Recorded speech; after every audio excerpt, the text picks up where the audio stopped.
வணக்கங்கள். Tamil book review, ஆன்மீகம் மற்றும் வீட்டு மருத்துவம் மற்றும் பல. இன்றைய பதிவில் நாம் யுத்தம் சார்ந்த தகவல்களை இங்கு பதிவு செய்கின்றோம். ரஷ்யாவும் உக்ரைனும் அவர்கள் ஒரு இனக்குழுவை சார்ந்த இரண்டு சகோதர குழுக்களாகும். அதேபோல் மண் சார்ந்த சகோதரத்துவம் நிறைந்தவர்கள் இஸ்ரேல்களும் பாலஸ்தீனியர்களும்.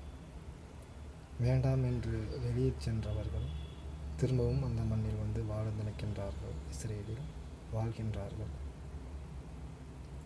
இந்த இரண்டு பகுதிகளிலும் மாதத்திற்கு வாரம் ஒரு முறை நாம் இந்திய தேசமானது NSS, NCC மற்றும் தன்னார்வ குழுக்களினுடைய இளைஞர்களை அனுப்பி வைக்க வேண்டும். சகோதரத்துவமும் அகிம்சையும் வைக்கக்கூடிய பகுதிகளுக்கு சென்று மக்களோடு பரிமாற்றம் தேவைப்படுகின்றது. உலகின் 5 ஒருவராக